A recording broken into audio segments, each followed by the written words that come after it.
Hi everyone, my name is Carly Gotts and I am the General Manager for Botanica.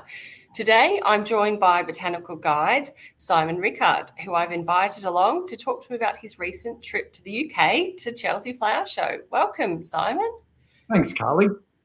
It was so lovely to see your journey on Instagram. I was following along all your beautiful photos. How was it travelling overseas again after such a long time? Well, it was very liberating. It was so good to get on the plane again and realise that the rest of the world still exists after 2 years. Air travel didn't feel any different, actually. There was a little bit of extra documentation around COVID and vaccinations to be done, but it was no drama at all, and it was there to keep everybody safe. And in fact, my airline prompted me with all the web links that I needed, and I just filled it all in online, and it was no drama at all. Oh, it's so good to hear that after such a long time, because we just didn't know what the world was going to be like to travel again. But everyone we've spoken to have said it's just as easy, just the same, and it seems like it didn't even exist over there anymore. So it's quite amazing to see. So well, thanks for that. And so tell me about Chelsea Flower Show this year. What were the highlights for you? Well, the last time I was at Chelsea, I was leading a tour for Botanica, and that would have been, it must have been 10 years ago. So it was really great to be back there again and see all of the specialist nurseries with their beautiful displays. People like David Austin Roses were there with a whole bunch of newly bred roses, which, have only existed since the pandemic. Very exciting to see. There were spectacular displays of alliums and daffodils and things like delphiniums and hostas and Himalayan blue poppies, all that beautiful stuff that it's difficult for us to grow here in Australia. So it was great to see it all grown to perfection and displayed with such, so artistically at Chelsea Flower Show. It really is just amazing. It never ceases to amaze me how these incredible displays just are created out of nothing in 2 weeks. It's like they've been there forever. It really is amazing sight to see. And so what were some of the standout plants and garden design elements that you saw and you think might become a bit of a trend over here perhaps? Yeah, well, naturalistic wildflower meadow plantings are all the rage in the United Kingdom at the moment. There's of course a huge one at the moment around the Tower of London for the Queen's Jubilee. But many of the little display gardens at Chelsea featured an area of meadow garden. And, exactly like you say, Carly, all of the skill that's required to grow these things off-site and then make these displays in a tiny area. Many people these days are downsizing their gardens. And so it was really good to see what can be achieved in a small area through good design. So there was a really good design emphasis on the display gardens this year. It was very educational. Fantastic.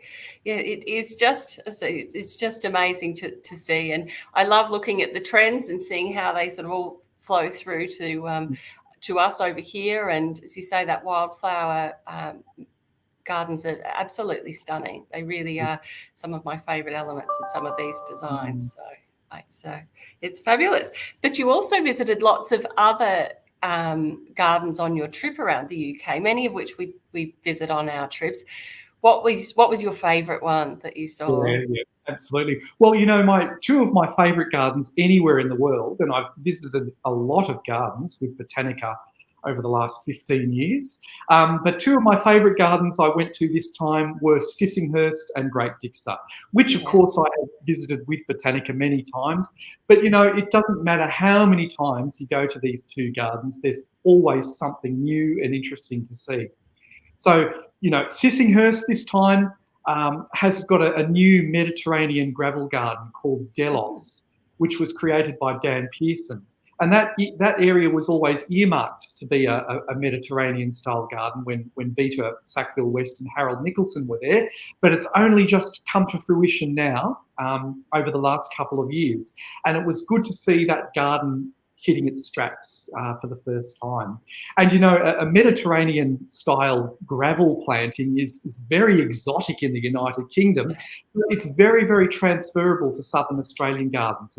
And, of course, all the romantic old roses and the perennials and All of Sissinghurst's famous attributes, like the White Garden, were just as beautiful as they always were. Great Dixter, you know, is carrying on that tradition of pushing the horticultural envelope.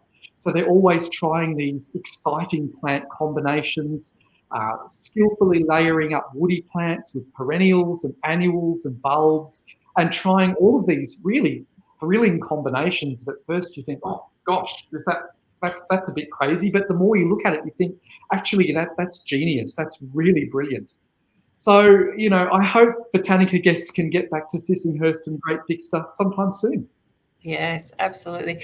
We at top of our list of places to go next year. It's actually one of the first trips that we will head back overseas and see is that Chelsea Flower Show, and of course Sissinghurst, Great Dixter, Bodmin, all of those really famous gardens, as you say, that are so iconic and really push the boundaries. And I loved your descriptions on Instagram of Great Dixter, and it made me feel like I was there. So thanks so much for sharing that. My pleasure, Carly. Lovely to talk. Thanks again. Oh, it's been lovely to catch up with you. And for everyone at home, thank you for watching today. If you're interested to travel with Botanica to Chelsea Flower Show, have a look on our website. There's a couple of tours which take in Chelsea for 2023, and the website is www.botanica.travel. Thanks, Simon.